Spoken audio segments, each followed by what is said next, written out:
This is a very special evening at a very historic location for a very historic event. My name is Greg Peterson. I am the co-founder of the Robert H. Jackson Center, and I'm honored to be your master of ceremonies and to welcome you to Chautauqua Institution and to Chautauqua County, the Chief Justice of the United States, John G. Roberts, Jr.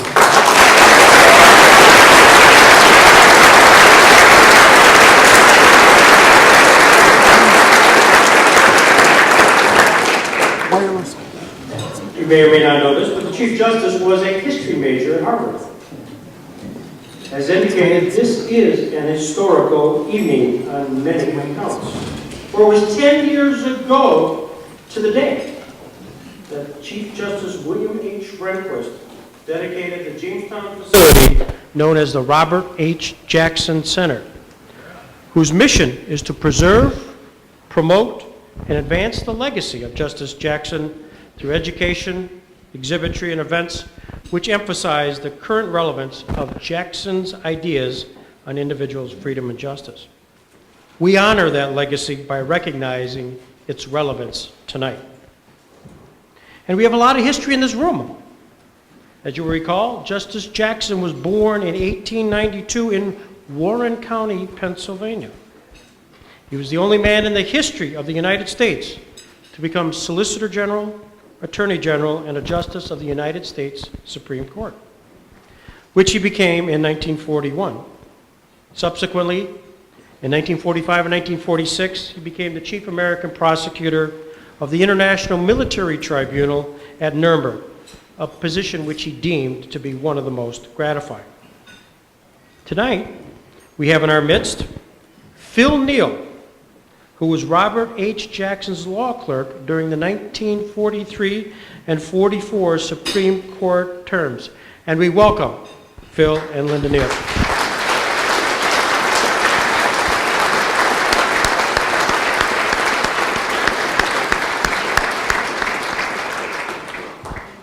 History also informs us that it was constitutional law professor Phil Neal who'd introduced his #1 student, William H. Rehnquist, to his former boss, Justice Robert H. Jackson, while the justice was visiting Stanford Law School. We know because of that visit, Justice Jackson was offered the clerkship to William Rehnquist, and he accepted, and he served during the 1951 and 52 Supreme Court terms. We also know, because all of you read that fact, that our special guest, Chief Justice John G. Roberts, after graduating from Harvard Law School, clerked for Judge Henry Friendly, and then subsequently became the clerk for Associate Justice William Rehnquist during the 1980 term. You get the picture? Warren County, Jackson, Rehnquist, of course, that was through Neal, Roberts. And just to complete the cycle, because you may not know this fact, this year, based on the good work of an individual for the Honorable Jeffrey Sutton of the Sixth Circuit Court of Appeals, who was from Warren, Pennsylvania, Chief Justice Roberts hired as one of his law clerks Ben Snyder, who happens to be from Warren, Pennsylvania. I love history, and we learn much from it. We've learned the greatness of Robert H. Jackson, and our Robert Jackson Center is designed to honor that legacy. Finally, at Nuremberg, Justice Jackson had a bodyguard, one bodyguard, and that bodyguard was Moritz Fuchs, who subsequently, after the trials, went on to become Father Moritz Fuchs. He joins us today, and we're honored to have him with us today as the last surviving member of the inner Nuremberg circle of Robert H. Jackson.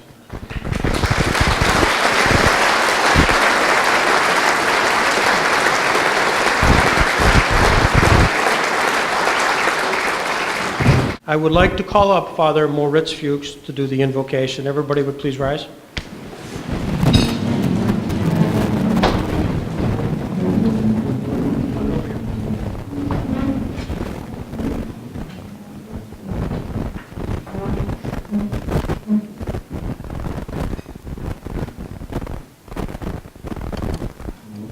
Let us pray. Almighty God, you have blessed our nation wondrously through all stages of our development. We have struggled from an individual and personal pursuit of freedom and justice to a point in history where we became a nation united in awareness of your divine favor. In the Pledge of Allegiance to our flag, we acknowledge that we are one nation under God.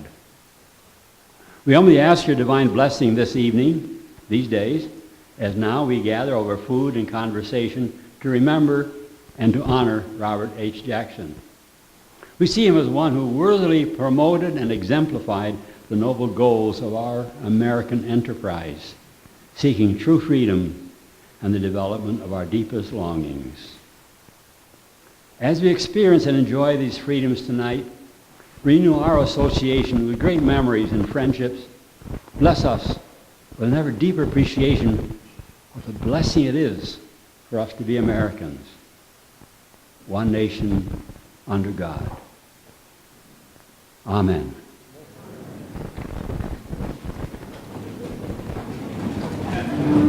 Here.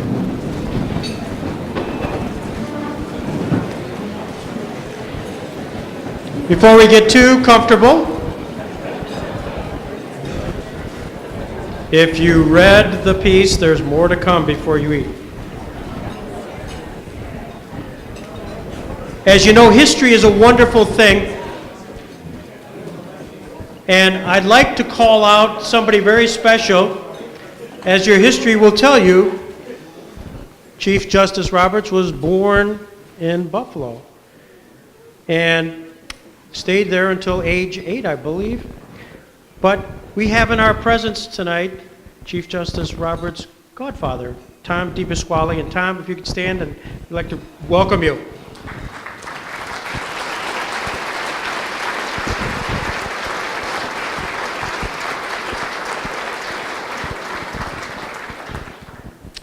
As most everyone is aware, Chief Justice John Roberts is the head of the federal judiciary system. We are wonderfully served in Western New York by its district court.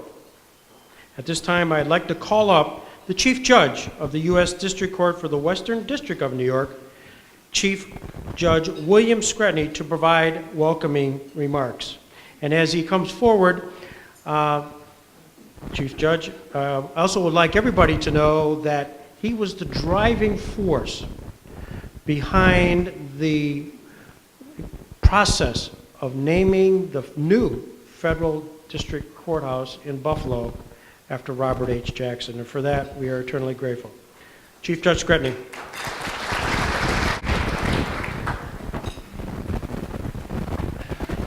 Thank you very much, Greg.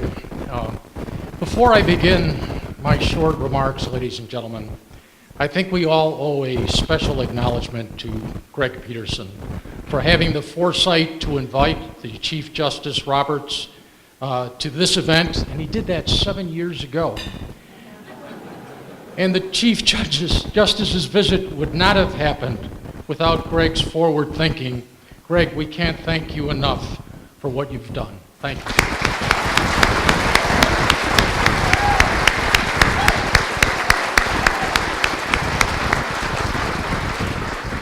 You know, I don't know if you've ever been fated for forward thinking before, Greg, but, you know, I'm glad we can do that this evening. I would also like, ladies and gentlemen, to acknowledge all those at the Robert H. Jackson Center in Jamestown who helped make this dinner and tomorrow's events at the center a reality. Thank you, all of you, for your efforts in that regard. Let's acknowledge them with a round of applause.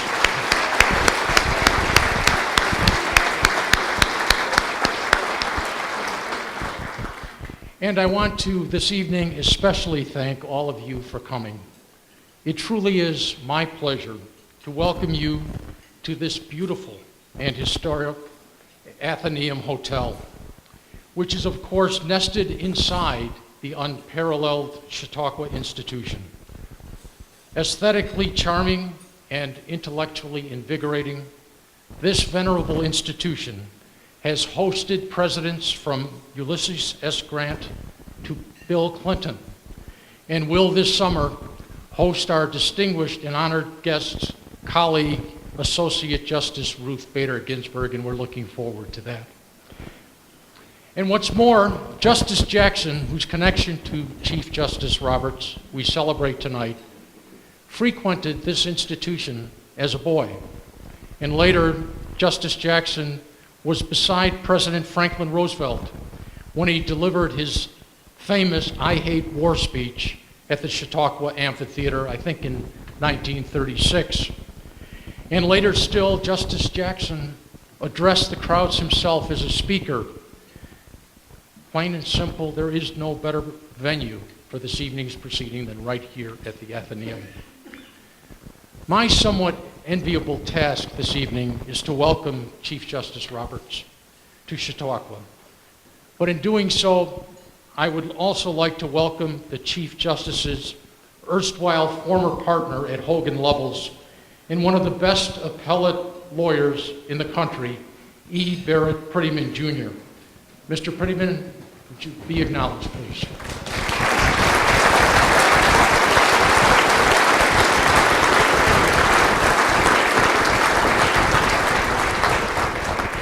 And as we talked just briefly, we are all looking forward to your conversation with Greg and the Chief Justice later in the program. So from all of us to you, welcome to Chautauqua and Western New York. And now, ladies and gentlemen, speaking for the federal judges in the Western District of New York, I would like to welcome home our Chief Justice. It is a pleasure and an immense honor to welcome you to Western New York once again. I last met the Chief Justice back in October of 2010, when he was kind enough to gather with the judges for an informal breakfast at the Midday Club, if you will remember, in the city of Buffalo. And what I expected would be a law-related discussion. But rather than discuss pressing legal issues or matters of court administration, the Chief Justice was interested in us, our families, and our community. And I particularly enjoyed the Chief Justice's views on his children's homework. Too much of it, he thought, but maybe that was because he was conscripted to help them with it. We never found that out. The Chief Justice at the time emphasized the importance of getting kids to think, really think, instead of simply memorize. And that topic loosely touches on one of the many reasons we assemble here tonight, to celebrate two of the court's most prominent thinkers and their connections to Western New York. As you may know, the Chief Justice was born in our backyard, I think Hamburg, New York. Mr. Chief Justice, perhaps you already suspect this, but we like to think that it has something to do with the water in this area. The Niagara River or Lake Erie, or maybe even the beautiful Chautauqua Lake right here, that led to your rise to the very top of the legal world. This region is passionate about its history and its native sons and daughters. We recognize and commemorate our own. We read Joyce Carol Oates with knowing comfort, and we laugh at reruns of I Love Lucy with pride. And it is in this spirit, Mr. Chief Justice, that we welcome you here this evening. And it is in the same spirit that we have designated our new Buffalo Federal Courthouse the Robert H. Jackson United States Courthouse. Justice Jackson, like Chief Justice Roberts, has ties to Buffalo, as most of you know. He was a member of the Bar of Western New York, the Western District. In fact, you can come to visit us and see his signature in the rolls. And he worked for a time at a law firm in downtown Buffalo. As Justice Jackson's preeminent biographer, Professor John Q. Barrett, who's here this evening with us, has determined, Justice Jackson's path from his Buffalo residence to the Ellicott Square building where he worked took him right through the very spot where the new Buffalo Courthouse stands. So Justice Jackson's name will be affixed and adorn the front of the building, and his footprints ingrained beneath it.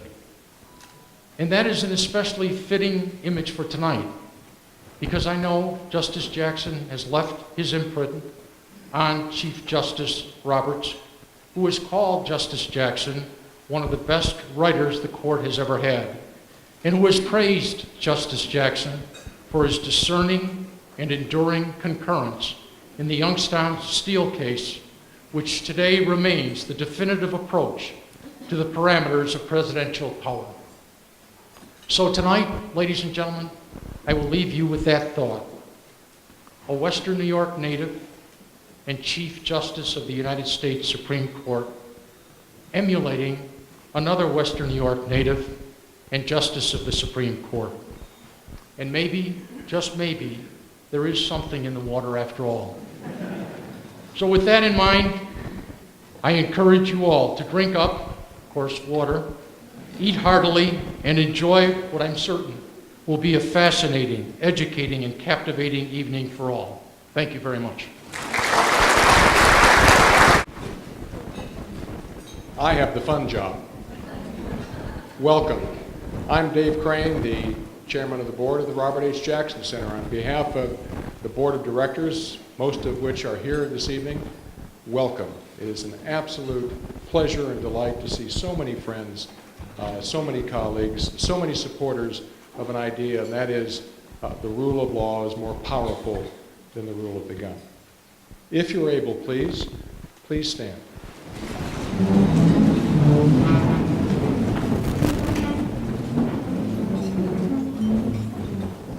Ladies and gentlemen, it's my honor to propose a toast to the Chief Justice of the United States.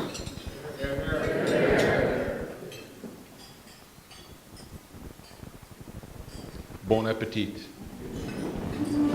I would like to call up the Chief Justice of the United States, John G. Roberts, Jr., as well as his mentor, E. Barrett Prettyman, Jr.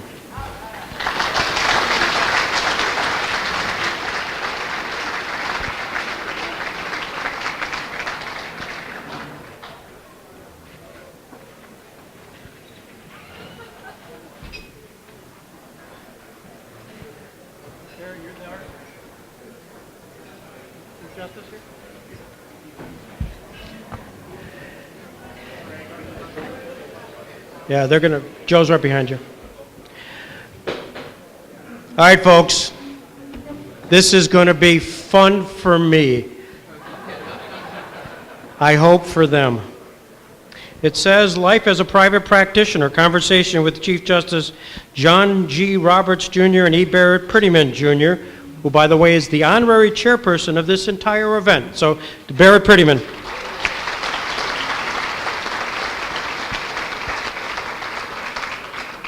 You'll be getting the bill, Barrett. I thought in order, obviously, by definition, private practitioner excludes the public component of the Chief Justice's life. I think I'd like to take just a few minutes to sort of put historically both of them in tracks which lead to their law firm, Hogan and Hartson. E. Barrett Prettyman, Jr. was born June 1st, 1925. You can do the math. He went to St. Albans St. Albans School, which Tom Loftus also went to. And I should pause for just a second to introduce the Robert Jackson family, which is here. Melissa Jackson, granddaughter of Robert Jackson.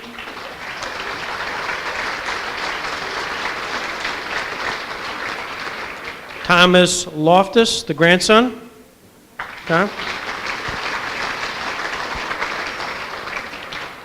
And Quentin Morgan, the great-grandson.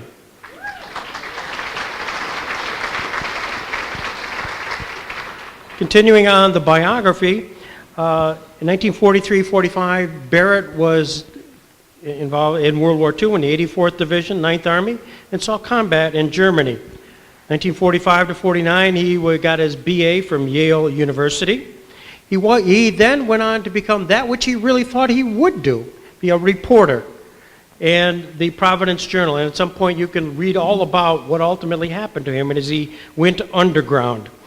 He then went to the University of Virginia Law School, where he was there with Robert F. Kennedy. He won various prizes while at University of Virginia.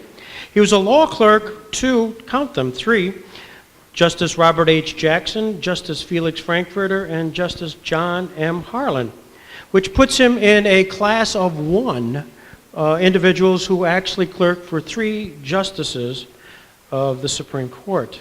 He was a co-editor with Justice Jackson's posthumous volume, The Supreme Court in the American System of Government, with Melissa's father, Bill Jackson.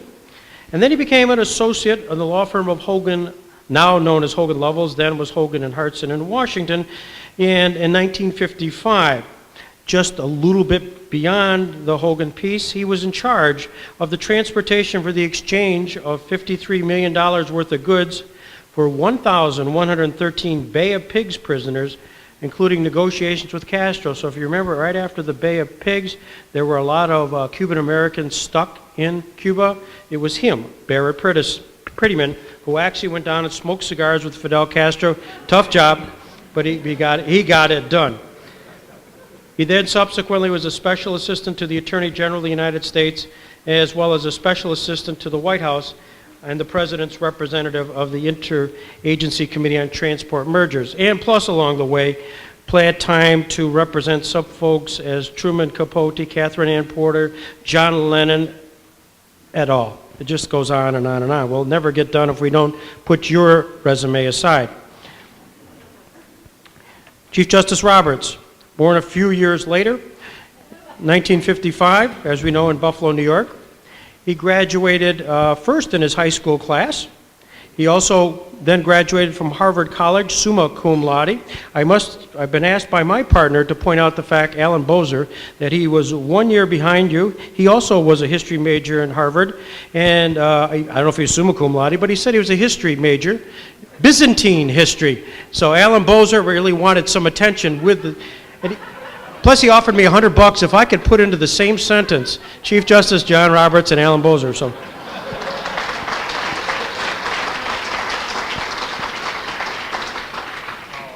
Thank you, everybody, for permitting me that happened. Then he went to Harvard Law School, where he was also a magna cum laude, then clerk for Judge Henry Friendly, U.S. Court of Appeals for the Second Circuit. He then, as we talked about earlier, clerked for William H. Rehnquist, then Associate Justice of the Supreme Court.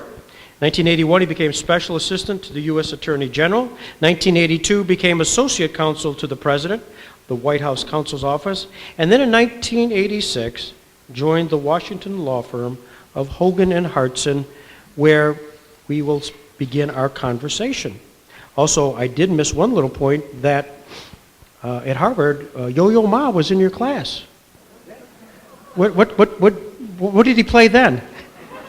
Well, he was already a world-renowned celebrity. He didn't go to class very much. He was off playing Carnegie Hall or something. Well, let me get mic'd up here and we'll get started. So thrilled in this community to have the Chief Justice of the United States, John Roberts, here, and our community has gone way out of its way in many, many ways to celebrate this. We've had essay contests, we've had educational material, we've had website enhancements, we'd have everything. But what's the most meaningful happened today. Everything except somebody who knows how to work a mic. Yeah. Oh, I didn't mean it. I already lost control of this. But there was significant research done on you by this community, and they noted that recently, with the headline, Chief Justice Roberts victimized by credit card fraud. Yeah.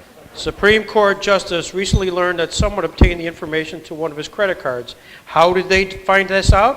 Why, it was none other than a barista at Starbucks. So, our community got so excited that they took a collection of the baristas here at the local Starbucks, and they got you a replacement card for it. Well, that's great. Thank you. This is a loving community. I'll have to check with the ethics office, but I think I can keep it. But I will tell you, I learned a lot about that. It came to light because there was a $4.50 charge in Kentucky. And, you know, they call you because you haven't been there. But apparently what they do is they do that little charges until they get a record built up. Then they buy the television or the computer and they check, oh yeah, he's been here for the last 3 weeks or something. So be careful if it's a small charge in Kentucky.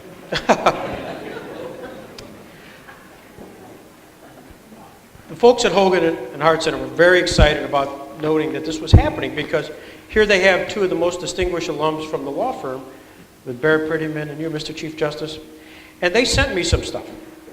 And it's the face page of a brief entitled The October Term 1986, and it states the petitioners was Gwaltney, Gwaltney of Smithfield versus Chesapeake Bay Foundation and National Resources Defense Council. No need to remember that. Other than, here it was, October of 1986. You're relatively new at Hogan and Hartson. And at the, said, brief for petitioners. And at the top it said, E. Barrett Prettyman, Jr. Then there was a Richard Paulson and a Patrick Rayer and a David Hayes and a Catherine James LaCroix. And then way at the bottom, John G. Roberts, Jr. What did they have you do there on this brief? I was in charge of the binding, you know, back then. You sort of put it together, and it was a very well-bound brief. A student from Virginia Law School came to interview our firm and was very impressed with our appellate section, but said at the end of it, you know, I'm very worried because I don't think I can climb the ladder. I don't think I can succeed here and get to the top.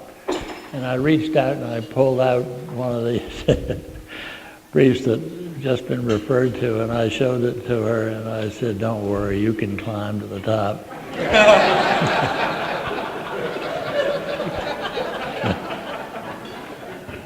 When you got out of public practice, was Hogan Hartson your number one choice? Or how did they connect with you? Well, I had been, at that point, from the Justice Department and the White House, I had been out of law school by then 7 years and hadn't set foot in either a law office or a courtroom. So I was, you know, kind of betwixt and between of what I would do. And I went around and talked to the various big law firms in Washington. I was originally going to go back, I thought, to Chicago, which is, I grew up after leaving this area in northern Indiana, a couple hours from Chicago, and thought I would go there. Firms there had no idea what it meant to be a special assistant to the Attorney General, associate counsel. It was still very much a Washington sort of thing. So then I focused on Washington, and I went to all these big firms, and it was very nice. But I noticed in most of the firms, you go in the lawyer, I don't know what your office is like, but you've got either an English... Wonderful. Where's Dave McNamara? You have either a picture of an English fox hunt or some barrister in a wig on the wall, right? Well, you go to Barrett's office, and he has himself there, as you mentioned, shaking hands with Fidel Castro, with Catherine Ann Porter, with Truman Capote and John Lennon, and it occurred to me that that might be a little more interesting than fox hunting. And it turned out I was. And also Barrett was one of the very few specialists in the Supreme Court work at the time, and I knew that that was what I wanted to do, and he said he would be willing to take me on to do it. What did you think of him the first time you met him? I thought he was brighter than hell. He was terribly impressive. And he wanted to do precisely what I was doing, but more importantly, what I wanted to do more of. And he held out a great deal of promise to be able to do that. I was impressed. Just for the audience, I know you've told the story. At some point, everybody, not everybody, but you two have had a chance to do your first argument before the United States Supreme Court, and you get a chance to meet somebody like the Chief Justice sitting on the bench. What was your first experience like, Barrett? Now, wait a minute. Do you mean that when we opposed each other? No. When you actually did your first argument... Let's make sure we talk about that, though, when we opposed each other. Did you really? Oh, yes. Oh, yeah. All right, let's And- talk about it. We're gonna. That's You not know- where I was going, but let's do it. You know something? He, in his first sentence, when he got up, I knew I was dead. Because the case involved whether a single woman going throughout the mountains out west could possibly be what would she had to have been? It was a standing case involved, whatever, 10 million acres of land. Yeah. And she was complaining about a particular area. I was in the Justice Department at this time, and it was a standing issue. Did she have a sufficiently concrete interest in this particular parcel? And she alleged, well, I go camping in this huge area. And it was fun because I went out. I always learned this from Barrett. You go out and visit the site of anything you want to do. So I was out, and it was in the Green Mountains of Wyoming. And You sent me a postcard. I did. I found a postcard that showed you this vast expanse. And I drew a little X on it. I've been and said- looking for your client. Haven't found her yet. But that was a lot of fun. And I will tell you that knowing Barrett was going to be on the other side, I worked harder on that case than anyone before or since. Yeah. Now this was before you. This was before you joined Hogan, then, right? That time period. No, it was the second tour Second tour? of duty in the Justice Department. I was in the Solicitor General's office at that time, and Barrett was representing women wandering through the mountains. Were there other times when you faced each other? No, that's the only was the time. one, yeah. And he won by one vote. You know, whether you win 9-0 or 5-4, it still counts.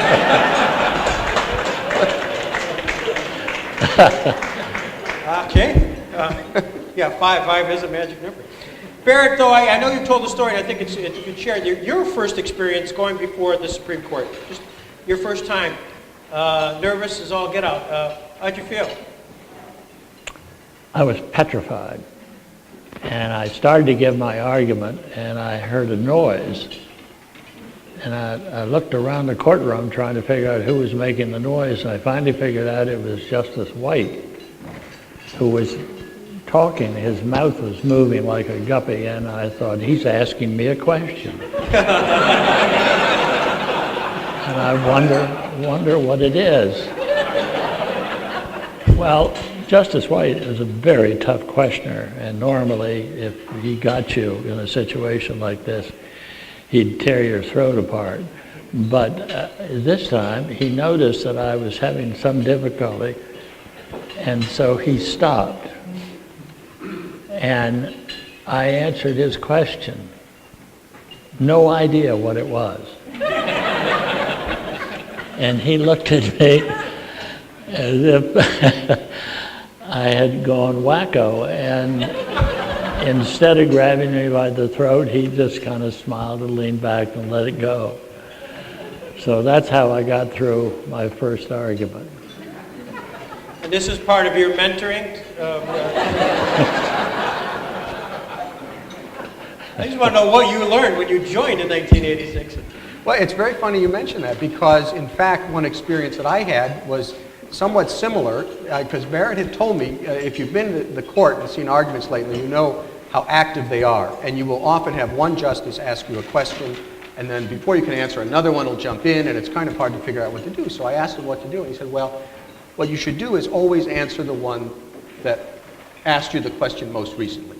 Don't go back and say, oh, that's very interesting, but, you know, so-and-so asked me a question. Answer that, and then go back to one that you didn't have a chance to answer. They will appreciate the fact that you're going back to them. So this actually happened to me once, and I remember Justice Stevens asked me a question, and before I could get an answer out, Justice O'Connor, I think, jumped in and asked me a question, and I answered her, and remembering Barrett's advice, I gave her the answer, and then turned to Justice Stevens and said, well, Justice Stevens, I don't think I had the chance to answer your question. And he smiled. You could tell it was working just the way Barrett said it would. And then I realized I didn't remember what his question was.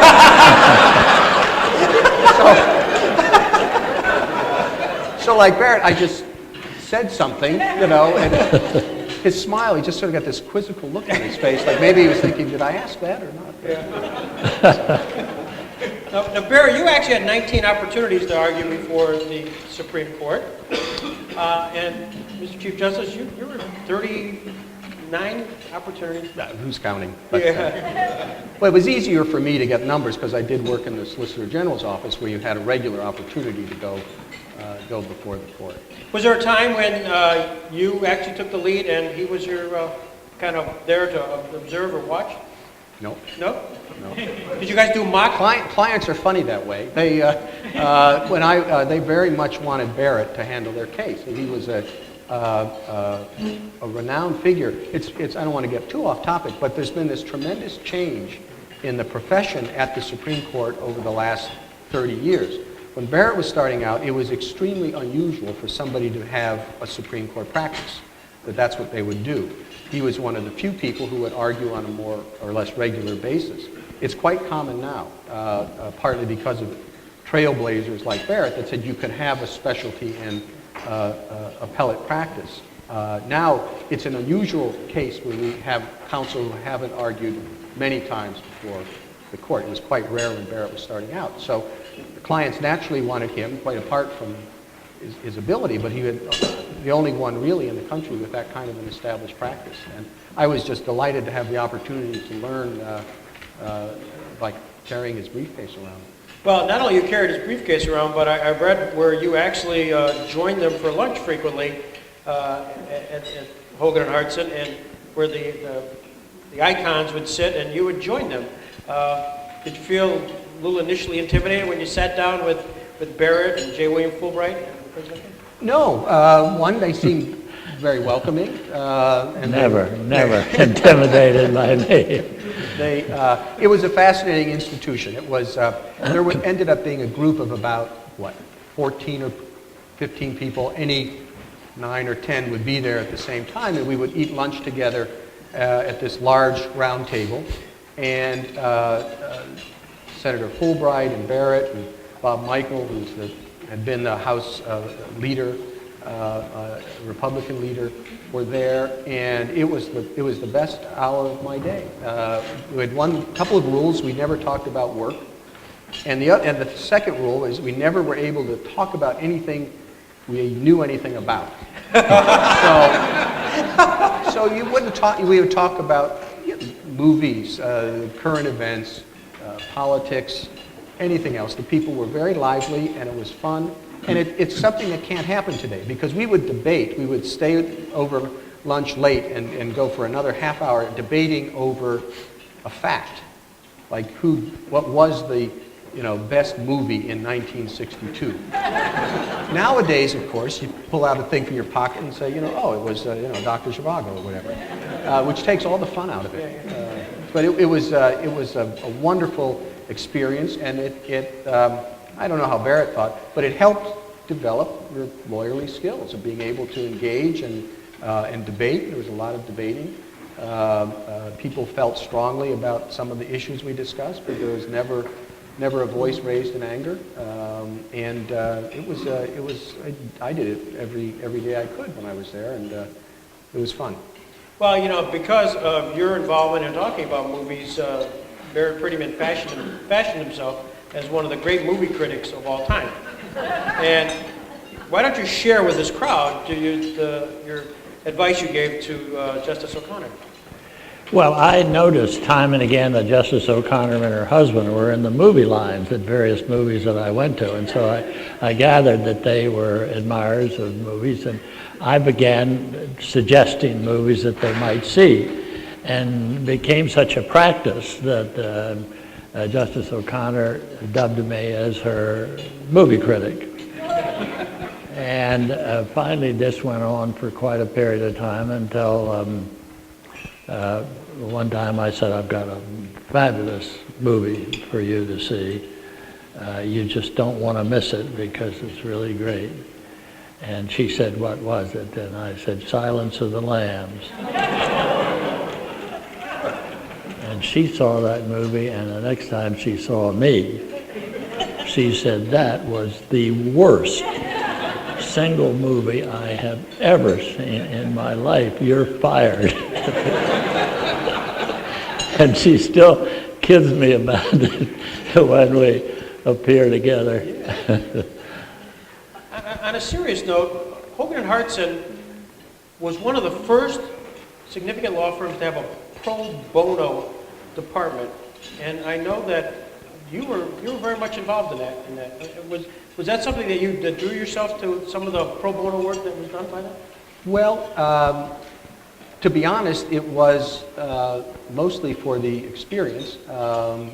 Barrett had done a large amount of pro bono work. It was an opportunity to work with him again on some things. But it did give me exposure to a part of the practice that I really wasn't familiar with, and did help me learn a little bit about how important it was to make sure that, there are a lot of, one of the great, we have visitors from around the world who come to the court because it is such a focal point of people who believe in the rule of law. And one of the things that they say how great our system is, and they're right, but one of the great flaws are it really doesn't offer much for people of modest means. I mean, it doesn't serve them at all. So the idea of providing pro bono services, I think, is become absolutely critical. And it was, again, something that Barrett exposed me to by having these cases there and allowing me the opportunity to work on them. You were kind of in the forefront of that, Barrett, weren't you? I mean, as far as just having your firm sort of really recognize that that's really part of the responsibility of the firm, right? Yeah, we felt very deeply that, and particularly it was at a time when people being sentenced to death did not have either any representation or adequate representation. And I was getting calls from people who were worried about that and asking if we wouldn't take at least one case and run with it. And so we felt, I talked to partners, and we felt definitely we wanted to do that.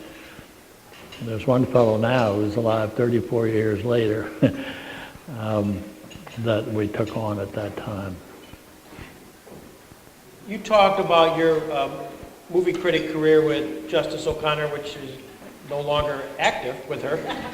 But at the same time, Justice O'Connor is a big fan and a visitor of Chautauqua Institution, this historic location. And your paths crossed with her fairly early on when she had been nominated by the president. Tell us a little bit about that story.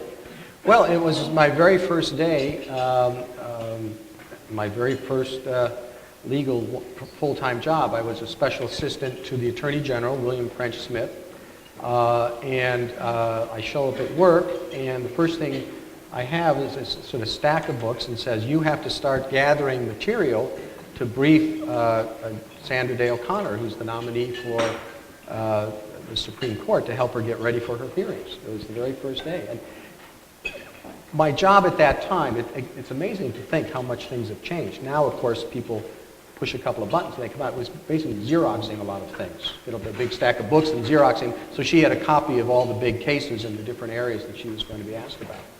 So I remember thinking it was quite an amazing coincidence when I was first nominated to replace her.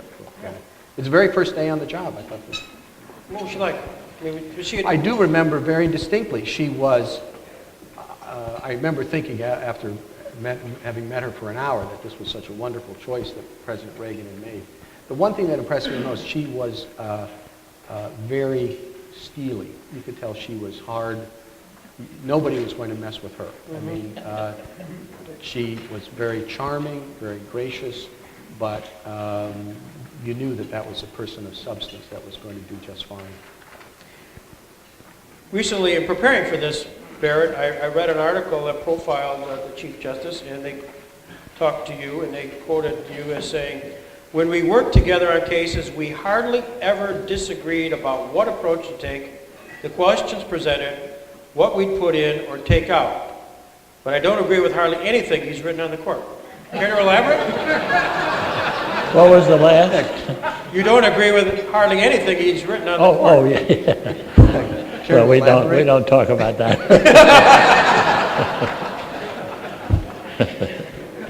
That's just his sense of humor.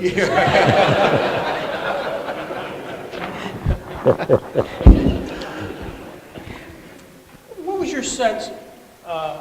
Did you get any sense from Barrett about Robert Jackson while you were at Hogan Hartson? Well, he did talk about him several times, about how much he enjoyed working with him and the exchanges. I do remember, I don't know exactly how he put it, but I do remember taking away from him the notion that obviously there is a justice-clerk relationship, but at the same time, they're engaged in the same enterprise. And the justice was very much interested in what he had to say and would not dismiss it because he was, whatever it was, 1 year out of law school or something like that. And I think that was it doesn't do any good. I think it's true of our profession in general. I mean, if you have a very junior young associate and all that, you don't tend to dismiss what he has to say if it sounds good. I mean, you're looking for something you can use in an opinion or in a brief, and you tend to give it whatever value it deserves. And I remember him making that point, that the justice was always willing to listen and accept at whatever weight the suggestion was entitled to. We watched, little afar of son Jackson, we watched very attentively the confirmation hearing you had, and you mentioned Robert Jackson 14 times, not that we were counting. We thank you on behalf of the Robert Jackson Center. What's your sense of him? Well, I think the first thing anybody would say who's studied his work is his writing. It's just beautiful. I mean, you just get passages that when you come upon them, that you just want to read and just get so frustrated because you know no matter how hard you try, you're not going to do that.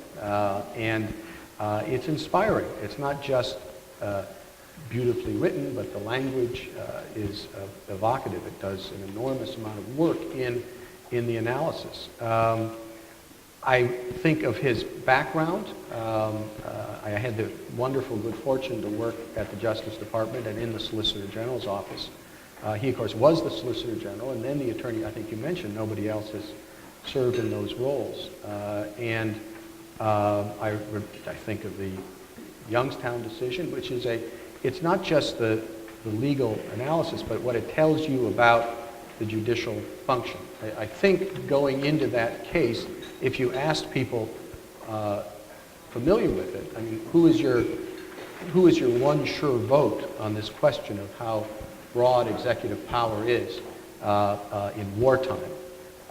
Who is going to be voting in favor of the president? You would say, well, it's probably FDR's Attorney General, who had supported FDR's assertion of extraordinary executive power. And of course, he was the one who wrote the guiding opinion restraining the exercise of presidential power, which is a great lesson in what it is to be a judge and the distinction between the role of being the advocate and being the judge. So there's so much that comes to you when you look at it, which is one of the reasons I was telling his granddaughter earlier. One of the things I get to do is decide whose portraits are going to hang in our conference room, which is right off of my office. And shortly after I came in, I removed a few, and one of the ones, there are only 4, I put in the largest one we have there is one of Justice Jackson, because it serves as a reminder to those of us as we go about our work, not only what we aspire to in terms of judicial craftsmanship, but also the distinction between being an advocate or an attorney general and being a judge. And I like it. It's a good portrait. Gosh, that's great.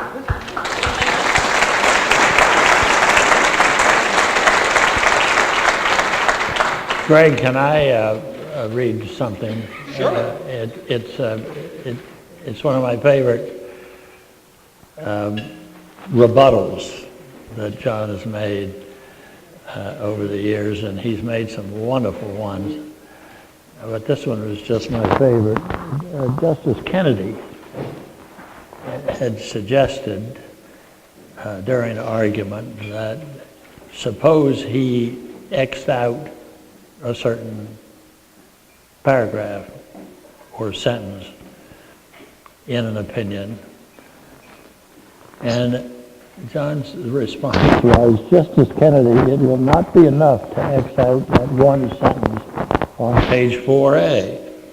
You would also have to X out the sentence on page 5A saying that an individual is disabled if their impairment, quote, seriously reduce their ability to perform the manual tasks that are job related, unquote.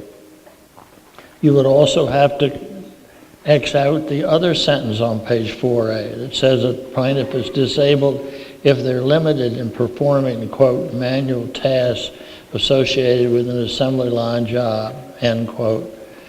And you would have to X out the sentence on page 2A that says the key issue is whether the plaintiff in this case can use her arms, hands, and shoulders, quote, as required by her new job, end quote.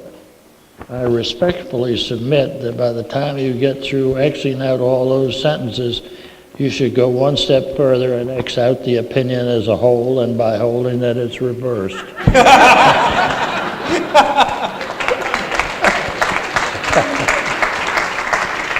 That case was a great example of, again, something Barrett taught me. I always liked to go. That was a case involving work on an assembly line, an auto assembly line for Toyota. And I went out there and actually sat on the assembly line for a while and doing the work. And I couldn't last 5 minutes, but it's a wonderful part of the job that I think, again, Barrett taught me. And you do the appellate work, you have a chance to do so many different things in the course of a year. You're not always doing the same thing. And so I really appreciated the chance to work with Barrett on the cases that he had. Barrett, you're going to have probably the last word. What's your impressions of his work product at Hogan and Hartson? At Hogan and Hartson.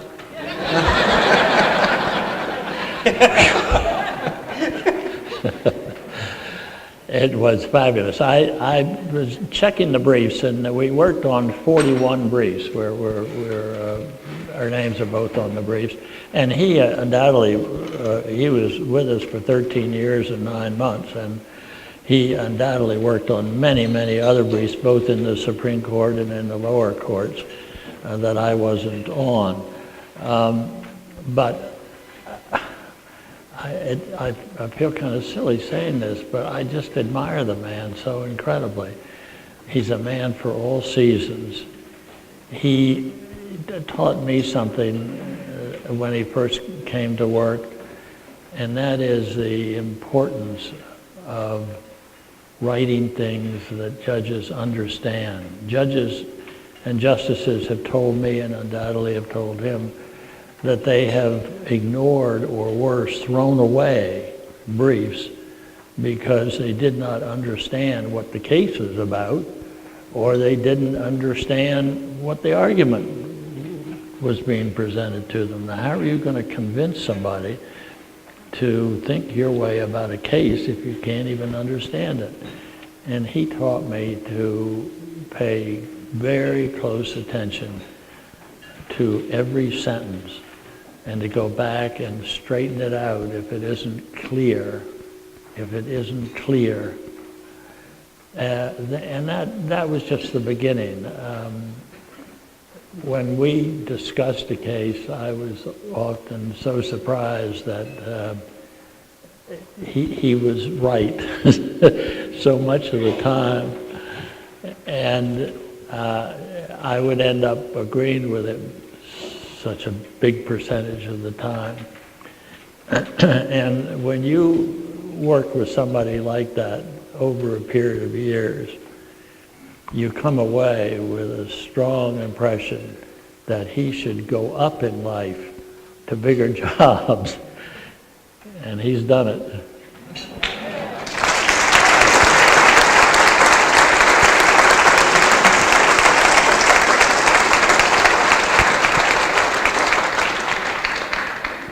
I will conclude. We know the Chief Justice in a prior life was a huge Buffalo Bills fan. Yeah. A lot of good it did.